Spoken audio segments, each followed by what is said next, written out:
Pessoal da igreja com a paz do Senhor, amém?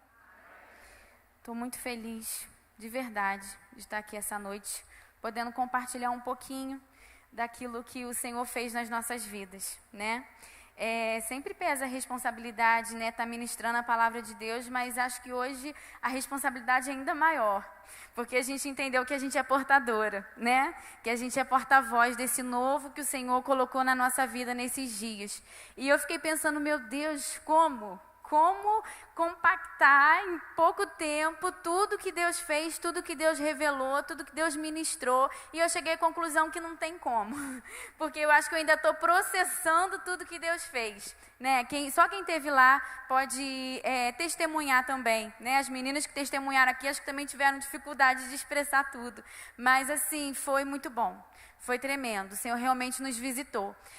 Eu falei ontem com as meninas lá durante o nosso luau que eu vejo assim um presente de Deus esse retiro. Não foi, assim, eu acho que foi um mimo. Deus quis assim nos agraciar com esses momentos. Foi um final de semana tão gostoso, tão especial. A parte espiritual foi assim um banquete, um maná do céu. A gente estava lá num ambiente de glória, de poder, de unção, um ambiente de cura, né, Zizi? Um ambiente de restauração, um ambiente profético, né? Um ambiente profético de milagre. A parte espiritual foi sobrenatural, mas o Senhor também se ocupou em tratar da nossa alma, dos nossos sentimentos, de coisas que a gente vinha trazendo às vezes ao longo da nossa vida e que nos limitava, e que nos paralisava, e que nos impedia de romper.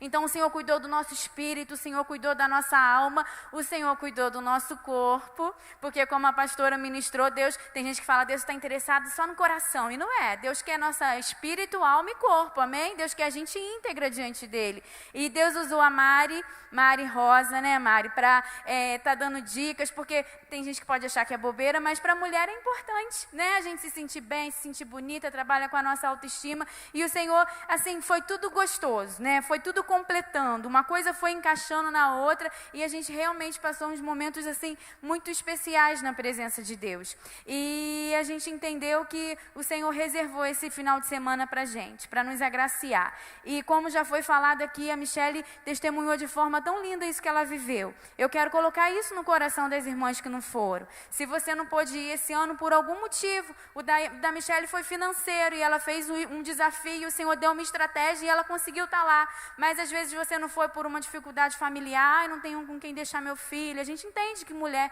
tem disso, né? Eu não posso me ausentar de casa, eu não posso me ausentar do meu trabalho. Seja qual for a circunstância que você não pôde estar lá esse ano, começa de uma vez colocar diante de Deus. Fala, Deus, assim como o Senhor deu uma estratégia na Michele e ela pôde estar lá, me deu uma estratégia. Começa a trabalhar nesse sentido, nessa área que me impediu de estar lá esse ano, porque ano que vem eu quero estar lá. A irmã Oscarina já está orando pelo próximo, né, irmã? E então já coloque isso como um propósito no seu coração também. De ano que vem você está lá recebendo tudo isso que o Senhor tem para a gente. Como a pastora falou, o tema do nosso retiro foi em Isaías 43, versículo 18 e 19, né, que diz, não vos lembreis das coisas passadas, nem considereis as antigas, eis que faço coisa nova, que está saindo à luz, porventura não a percebeis? Eis que porei um caminho no deserto e rios no ermo. Engraçado, irmãos, que Deus faz abundantemente além do que tudo aquilo que a gente pensa, que a gente imagina. Quando o Senhor colocou esse texto no nosso coração, parecia apenas 2 versículos, mas o Senhor foi trazendo tanta coisa para a gente em cima desses 2 versículos, que sinceramente eu não sabia que esses 2 versículos falavam tanta coisa assim, né? A gente pode se debruçar diante dessa palavra e entender isso, e esses 2 versículos veio, ao longo do retiro, vieram tratando toda a nossa vida, desde o profundo do nosso ser, né? Desde as estruturas, daquelas bases que a gente tem. E como a Janaína falou, eu tenho certeza que eu não vou perder isso, eu também tenho certeza que a gente não vai perder. Sabe por quê? Porque Deus não agiu na superfície, né? Deus agiu no fundamento, Deus agiu na base. E quando a base está firmada, o edifício não balança, né? Assim, quando tem uma estrutura boa, uma base boa, a gente não é abalado. E foi isso que o Senhor fez. O Senhor mexeu com a nossa estrutura, com a nossa base. E eu tenho certeza que como a Janaína testemunhou aqui, a gente também vai continuar. A gente tem certeza que a gente não vai perder isso que o Senhor colocou na nossa vida. E a palavra de Deus diz, né? Fechei aqui. Não vos lembreis das coisas passadas, nem considereis as antigas. Deus tratou com a gente de uma forma tão gostosa nesse texto, porque às vezes a gente fica tão preso no passado, né? Às vezes o passado nos impede, nos limita. A gente pensa assim, eu já tentei uma vez, eu já tentei 2 vezes, porque eu já casei e não deu certo, ou eu já abri minha empresa e não deu certo, eu já falei uma vez, eu já não dei certo naquilo, e isso acaba impedindo a gente de romper, de continuar, de tentar o novo de Deus. Então Deus fala que não fica preso no passado, não fica lembrando daquilo que já aconteceu, não, olha para frente, né? Não considere as coisas antigas. E a gente entendeu também que às vezes a gente fica ligada lá no saudosismo, né? Porque Deus já fez na minha vida, porque aquela época foi tão boa, e isso nos impede de entender que o que Deus tem pra gente lá na frente é muito maior, é muito melhor, né? Que o Deus não tem pra gente passado, quem vive de passado é museu, né? Deus tem pra gente um presente e um futuro, bênçãos pra gente. E Deus continua falando, eu faço uma coisa nova. E a gente entendeu que o Senhor estava fazendo coisa nova, que estava saindo à luz, que o Senhor estava trazendo clareza para as nossas situações, né? Para aquelas áreas da nossa vida que a gente estava assim no escuro, áreas obscuras da nossa vida. E Deus continua falando, porventura não a percebeis? A gente percebeu o movimento de Deus naquele lugar. Foi muito tremendo. Eis que porém um caminho no deserto e rios no ermo. Amém? Tudo que o Senhor ministrou no nosso coração, não tem como eu falar tudo, mas foi sobrenatural.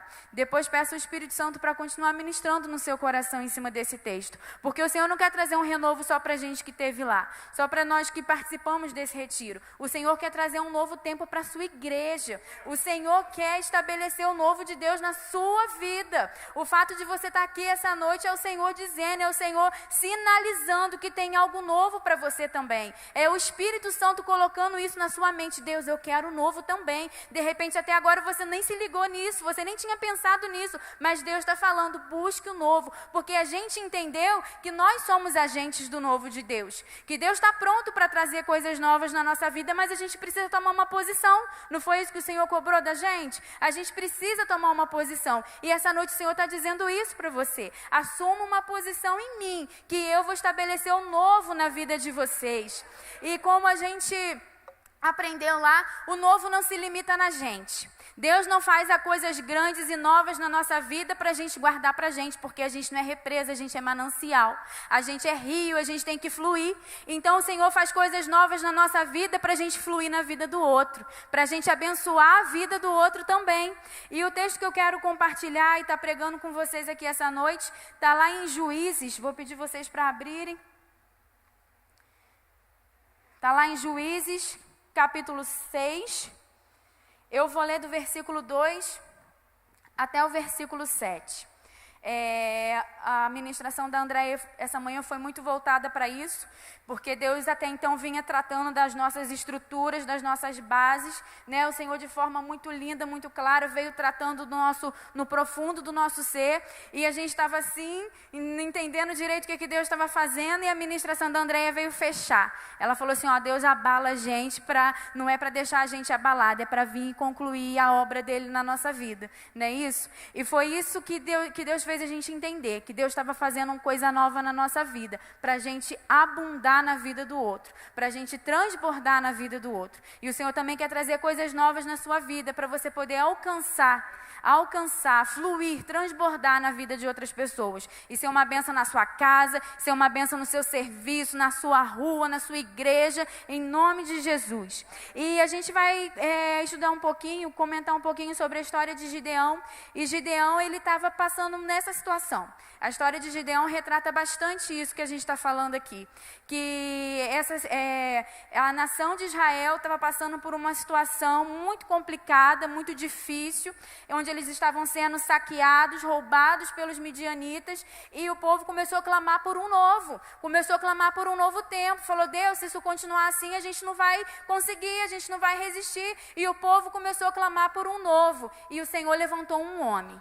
E como eu falei aqui, o Senhor quer trazer um novo de Deus para a nossa vida, para nos levantar, para a gente fazer a diferença. Foi isso que aconteceu com a vida de Gideão. O Senhor levantou ele, para ele estabelecer o novo de Deus na nação de Israel. Amém? Vamos ler a partir do versículo 2, diz assim: Prevalecendo o domínio dos midianitas sobre Israel, fizeram estes para si, por causa dos midianitas, as covas que estão nos montes, as cavernas e as fortificações.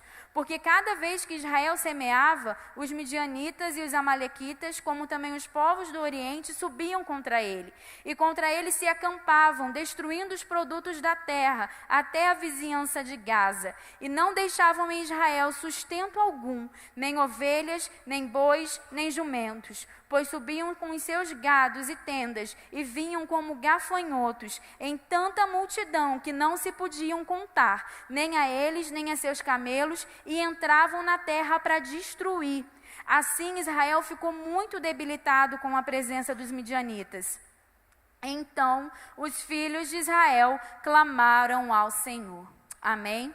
O que está dizendo aqui o texto para a gente? O povo de Israel plantava, colhia, tinha todo o trabalho de semear, de cuidar da lavoura, de colher aqueles frutos. E quando eles iam colher aquilo, quando eles iam comer do fruto do seu trabalho, quando eles iam usufruir, aproveitar, né, das bênçãos que aquilo estava gerando, vinham os midianitas e roubavam tudo.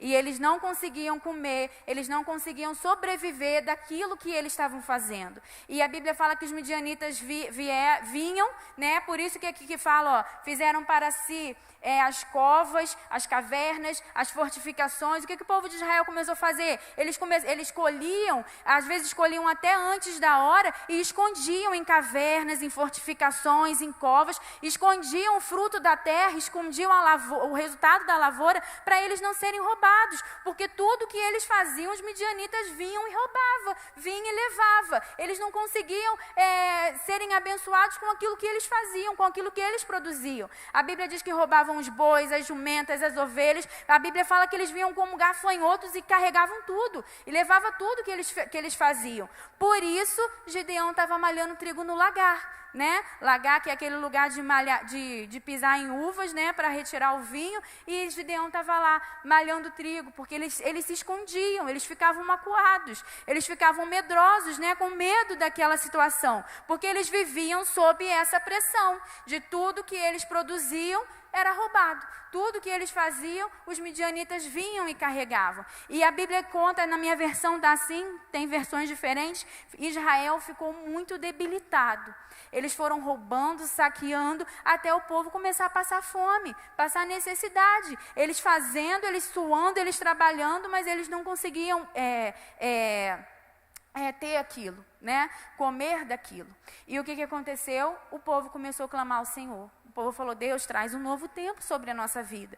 Não tem como a gente viver assim. Não tem, a gente vai morrer, a gente vai padecer. Se a gente continuar nessa situação, sendo roubado, sendo saqueado, a gente não tem futuro. A gente não tem perspectiva. E essa situação de medo, né, de receio, foi tomando o coração desse povo. E esse povo ficou acuado. Ficou com medo, eles não tinham reação, eles não tinham a capacidade de reagir diante daquilo, né? Até que veio um homem, a Bíblia diz que o povo clamou, e veio um homem, né? E através desse homem, a gente sabe que o Senhor conseguiu mudar essa história, né? O Senhor mudou essa situação. Então, como foi falado lá também no retiro, às vezes a gente se acha muito comum, né? Fala assim, eu não tenho nada, eu não sou ninguém. A gente vem, igual o Gideão fez, exatamente igual o Gideão fez, né? Mas eu sou tão pequeno, eu, varão valoroso, olha para mim, né? E às vezes a gente se faz assim, e o Senhor só precisa que a gente se disponha, né? Que a gente dê a Ele a liberdade de agir através de nós. Quando a Andréia veio orar aqui pelas ofertas, ela falou algo que me marcou: se você não ofertou com nada, se oferte como um sacrifício vivo ao Senhor. Então foi mais ou menos isso, é mais ou menos isso que Deus espera de nós, que a gente seja uma oferta, que a gente seja um sacrifício vivo ao Senhor. A gente não precisa ter muitas habilidades, a gente não precisa ser muito capaz, né? A gente não precisa cantar muito bem, a gente não precisa ser muito eloquente, a gente não precisa ter dinheiro. O Senhor quer nos usar da forma que nós somos, como as características que nós temos, né? Ai, mas eu sou tão tímida, eu também sou, né? Mas o Senhor nos usa como nós somos, né? E foi assim, e o Senhor chegou para Gideão, né? A gente conhece a história, e falou assim, tá lá no versículo Eu não anotei aqui qual é o versículo, mas o Senhor chega e fala, o Senhor é contigo. Qual? 12. Vamos ler. Então o anjo do Senhor lhe apareceu e lhe disse, o Senhor é contigo, homem valente. E a gente entende e a gente faz uma ponte com aquilo que a gente foi ministrada no retiro também. O Senhor começa mexendo no interior dele. O Senhor começa mexendo na forma que ele se via, nas crenças dele. Porque o Senhor começa falando, ei, varão valoroso, homem valente. E ele fala, eu? Está falando comigo? Eu, homem valente? Não, Deus deve ter errado, deve estar falando com a pessoa errada, né? E a gente entendeu como é importante a forma que a gente se vê, a forma que a gente encara, né? A forma porque a gente precisa se ver como Deus nos vê. E a forma que Deus via Gideão aqui era como um homem valente. Mas Gideão não se via como um homem valente. Então o Senhor começou mexendo na visão de Gideão a respeito dele mesmo. E é assim que o Senhor começa a tratar na nossa vida. A forma como a gente se vê, a forma como a gente se encara. Para a gente entender que nós somos homens e mulheres valentes no Senhor, né? Homens e mulheres valorosos para o Senhor.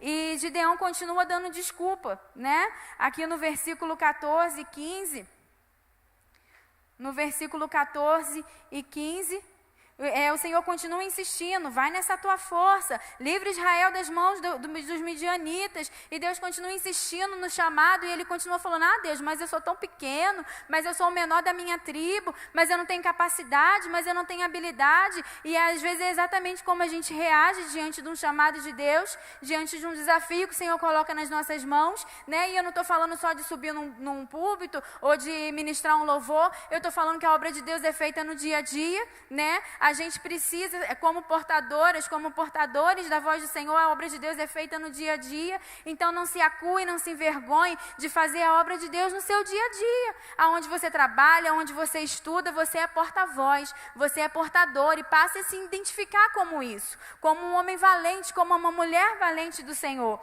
E Gideão continua dando desculpas, né? E lá no versículo 13, olha, Gideão fala assim, Senhor, se o Senhor é conosco, por que nos sobreveio tudo isto? Que é feito das tuas maravilhas que nossos pais nos contaram? Não nos fez o Senhor subir do Egito? Porém agora o Senhor nos desamparou e nos entregou nas mãos dos midianitas? Aí começam os questionamentos, né? Deus, se o Senhor é comigo, por que isso está acontecendo? Por que isso está assim? Por que isso não está assado? Se realmente eu sou tão boa assim, se realmente o Senhor quer me usar, por que o Senhor não ajeita isso? Por que o Senhor não ajeita aquilo? Por que o Senhor não coloca isso no lugar primeiro? Né? E a gente começa a dar desculpa e a gente começa a falar, não, Deus age na vida de fulano, Deus age na vida de cicrano, porque ela é melhor, porque ela é mais preparada. E a gente começa a dar desculpas. E a gente começa também a questionar o Senhor. Deus, se o Senhor está comigo, por que eu estou passando por essa luta? Por que eu estou passando por essa dificuldade? Foi isso que Gideão fez. Deus, se o Senhor está conosco, por que os midianitas estão fazendo isso conosco? Começou a questionar. Mas a presença de Deus na nossa vida não pode ser medida pela luta que a gente está atravessando. Não significa, se a gente está passando por luta, por dificuldade, não significa que o Senhor não está conosco. Lá em Salmo 34:19 diz, muitas são as aflições do justo, mas o Senhor o livra de todos. Muitas são as aflições de quem? Do justo. Justo, a gente, aquele que está na igreja, que faz tudo certinho, que faz tudo bonitinho, né? A gente acha que por a gente estar aqui fazendo tudo certo, se dedicando na obra de Deus, a gente não vai passar por dificuldades, a gente não vai passar por luta, e quando a luta vem, a gente acha que a gente está sendo injustiçado, e a gente começa a questionar Deus, espera aí, eu não estou fazendo tudo certo, eu não estou procurando te agradar, eu não trabalho na igreja, eu não dou dízimo, eu não dou oferta, e por que está vindo essa luta, e por que está vindo essa dificuldade? Mas a Bíblia diz, muitas são as aflições do justo. Gideão estava com esse questionamento, com essa interrogação. Se o Senhor é comigo, por que isso está acontecendo? Se o Senhor é conosco, por que isso está acontecendo? E a gente vê que o Senhor não confronta Gideão. O Senhor não o critica, não briga com ele por causa desse questionamento. O Senhor, de uma forma muito linda, vai explicando nele o chamado e o propósito que Deus tem para a vida dele. E ele continua dando essas desculpas, né, dizendo que é incapaz, que não pode, que não consegue, até que o Senhor fala assim, ei, porque eu sou contigo, no versículo 16, fala assim: porque eu sou contigo, ferirás os midianitas, como se fossem um só homem. Deus estava dizendo assim para Gideão: tá bom, Gideão, você é pequeno sim, você não conseguiria na sua força sim, mas porque eu sou contigo, você vai conseguir. Porque eu sou contigo, você vai ferir os midianitas como se fossem um só homem. E é isso que faz a diferença na nossa vida. Como eu estava falando, não é as nossas capacidades, não são os nossos atributos, é porque o Senhor é com a gente, que a gente consegue fazer aquilo que Ele tem nos chamado para fazer, que a gente consegue romper com aquilo que tenta nos amarrar, que tenta nos prender, com os embaraços da vida que se levantam diante de nós. É porque o Senhor é conosco que a gente vai lutar e que a gente vai vencer e que a gente vai romper. Amém? Em nome de Jesus. E Gideão fala: Deus, se o Senhor é comigo, dá-me um sinal, né? E Gideão foi lá e preparou uma oferta. E o sinal que Gideão queria era que o Senhor recebesse aquela oferta em forma de holocausto. E a gente vê que Gideão foi lá, preparou uma oferta, né? Assou pães e matou um animal para dar uma oferta para aquele anjo. E às vezes Gideão estava na crise. Vocês se lembram que os midianitas vinham e roubavam e saqueavam e levavam tudo que eles tinham? Ou seja, eles estavam quase passando fome. Eles não tinham quase nada. A provisão era muito pouca, era muito escassa. E mesmo diante disso, Gideão ofertou ao Senhor. Gideão preparou ali um banquete e ofertou ao Senhor, mesmo na crise. E às vezes a gente fica dando tanta desculpa até nisso, né?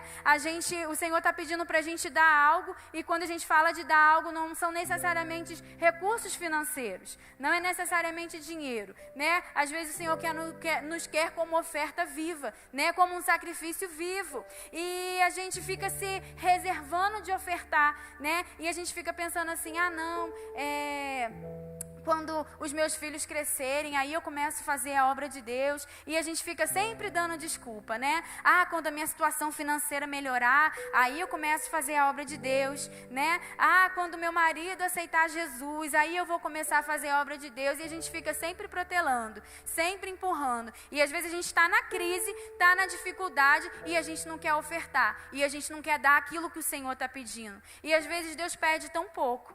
Às vezes é um abraço que você dá para alguém. Sabia que aqui na igreja tem pessoas idosas que às vezes ficam toda boba quando recebem um abraço nosso?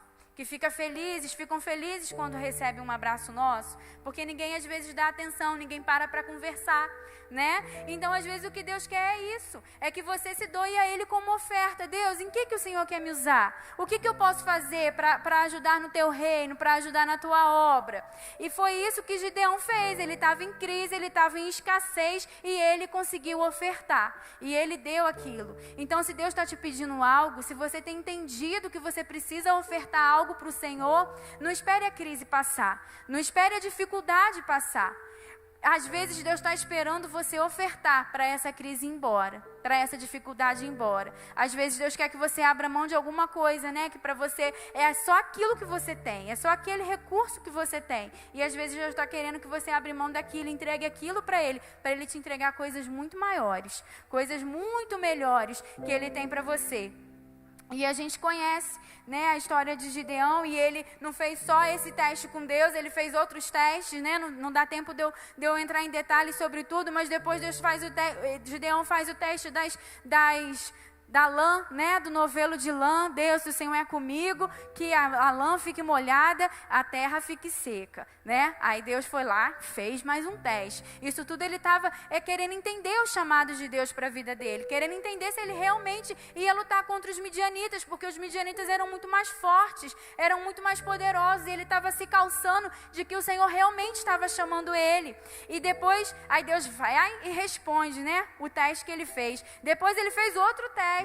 O novelo seco é a terra molhada, né? E o que me impressiona, e Deus respondeu de novo o teste dele, Deus confirmou de novo que ele era um chamado, um escolhido, um separado. E o que me impressiona nesse texto não é o fato de Gideão ficar pedindo testes e mais testes e mais testes. Porque quantas vezes a gente faz isso com Deus, né? Ah, Deus, se for assim que o Senhor me mostre isso, aí Deus vai e mostra. Ah, Deus, se for assim que o Senhor me confirme, aí Deus vai e confirma. Ah, Deus, se for assim, me mostra mais uma vez. Aí Deus usa profeta, aí você vai em monte, aí Deus fala. Deus vai apontando o caminho, a gente está sempre pedindo, sempre perguntando, né? Não é isso que me impressiona, porque Gideão era como eu, como você. Tantas vezes a gente faz isso.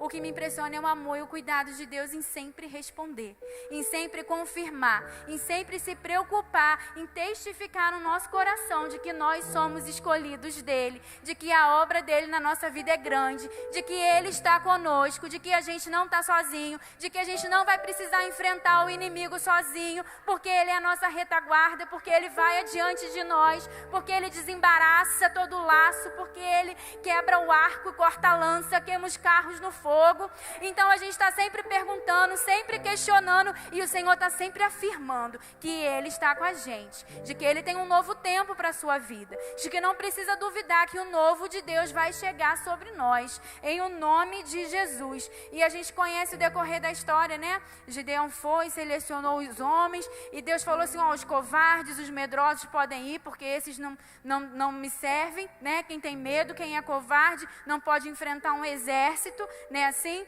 e Deus liberou os covardes, os medrosos. Depois aqueles que foram beber, botou todo mundo para beber água, né? Quem bebia abaixado, o Senhor selecionou. Aqueles que pularam dentro do rio, começaram a nadar, o Senhor não quis, não usou. Aqueles que beberam ajoelhados vigiando, o Senhor falou, então é esses, então separa. E Gideão foi com 300 homens para a batalha. E a Bíblia fala que eles eram um exército numeroso, como gafanhotos, né? E Gideão foi com 300 homens para a batalha.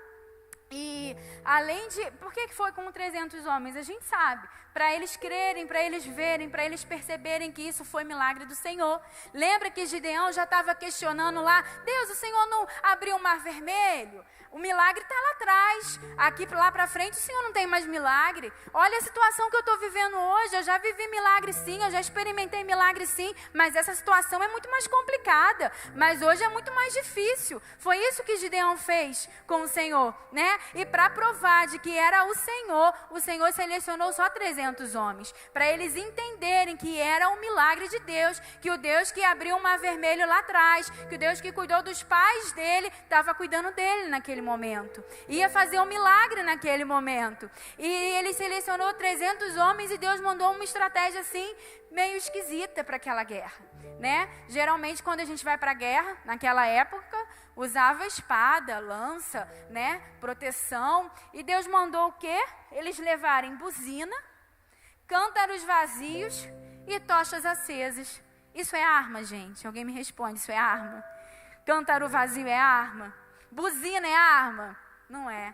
Como que Deus... Olha que estratégia louca. E às vezes Deus nos dá umas estratégias assim que a gente não entende, né? Deus deu uma estratégia na Michele. Ela só seguiu a estratégia que Deus deu, né? E às vezes a gente fica questionando. Deus, mas é para fazer assim? Mas é para fazer desse jeito mesmo? Mas se eu fizer desse jeito não vai dar certo. E Deus dá a estratégia e a gente quer fazer do nosso jeito. E a gente fala, Deus, o Senhor não está entendendo. Eu estou indo para uma guerra, como que eu vou com uma tocha? Como que eu vou com um cântaro para uma guerra? E a gente quer fazer do nosso jeito, né? E a gente acha que Deus não está entendendo a gravidade do negócio, né? E Deus dá a estratégia, manda a gente fazer de um jeito, mas não, Deus, eu quero fazer do meu jeito. Mas Gideão obedeceu. Ele fez do jeito de Deus e foi para a guerra com 300 homens em desvantagem, né? E ainda foi sem arma, porque foi com buzina, com cântaro vazio, com tocha, né? E chegou lá e o Senhor, eles estavam num vale, e dizem que aquele vale tinha uma acústica natural muito grande, né?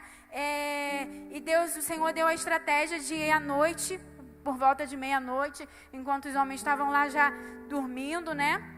Eles invadiram aquele acampamento e eles gritaram e eles tocaram a buzina e jogaram um cântaro no chão e acenderam as tochas e aquilo fez um barulho tremendo, como se fosse um exército muito grande, muito numeroso, e os midianitas ficaram perdidos, não entenderam, né? Para eles era um povo muito grande, um exército muito grande, e eles se levantaram no meio da noite assustados e eles começaram a se matar entre eles, né? E os homens de Israel não precisaram nem lutar, não precisaram nem levar arma, né? Porque quem guerreou por eles foi o Senhor.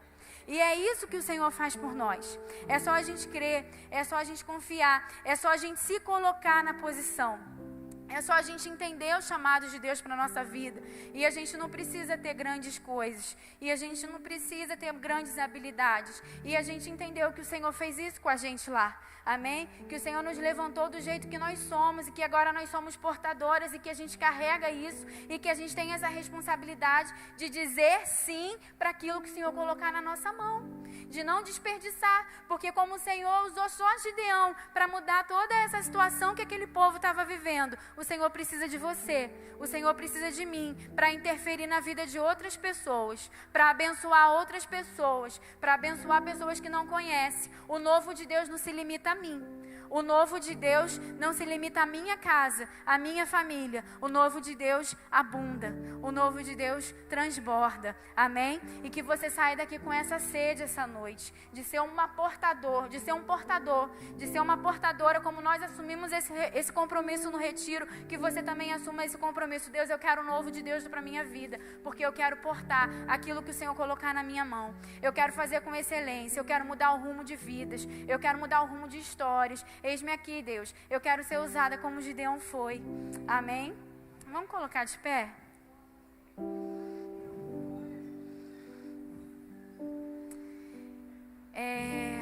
Como a gente começou falando, a gente começou falando sobre Gideão, tudo que esse povo fazia, eles eram saqueados. Né? Tudo que eles produziam, eles eram roubados. Eles não conseguiam comer daquilo que eles mesmos produziam, né? Eles não conseguiam aproveitar daquilo.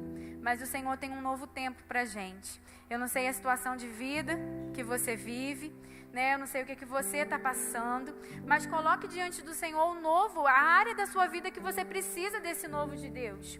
A área da sua vida que você sente que o Senhor precisa interferir, que o Senhor precisa intervir, porque o inimigo não pode roubar aquilo que é nosso. Ele não tem o direito de vir e saquear e levar embora aquilo que o Senhor nos deu. Então comece trabalhando nisso aí.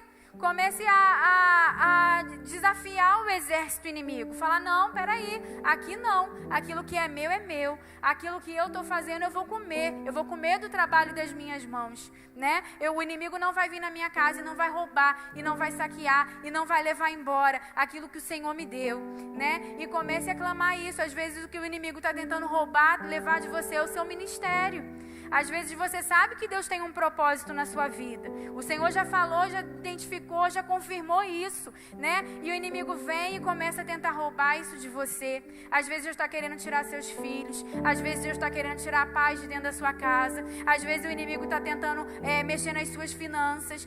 Tantas áreas da nossa vida que o inimigo pode tentar estar tocando, né? Pense agora na área da sua vida que o inimigo está tentando tocar. Ou que ele já tocou, ou que ele já levou, ou que ele já saqueou. E fala, Deus, eu quero de volta que o novo de Deus venha sobre a minha vida. Como o povo de Israel que estava vivendo nesse tempo, onde tudo era saqueado, onde tudo era roubado. E Deus levantou Gideão para ir lá e pegar de volta e romper com esse tempo e mudar essa história. Hoje o Senhor quer mudar essa história na sua vida. Às vezes áreas da sua vida que você não consegue romper. Como eu falei aqui, de crenças limitantes, de coisas que nos impedem de avançar, que o inimigo coloca na sua cabeça, nessa área você nunca vai ser bem sucedida. Às vezes o inimigo coloca na nossa cabeça, isso você nunca vai conseguir. É o inimigo pegando áreas da sua vida e achando que é dele, e não é. E essa noite você vai tomar posse e vai profetizar sobre isso. Deus, eu pego isso de volta porque isso é meu. O inimigo não vai levar isso. E eu vou romper e eu vou vencer, e o novo do Senhor vai chegar sobre a minha vida. Em nome de Jesus. Comece a orar sobre essa área da sua vida que você sente que o inimigo está roubando, que o inimigo está tocando, ou que o inimigo está impedindo você de romper e de conquistar. Em nome de Jesus.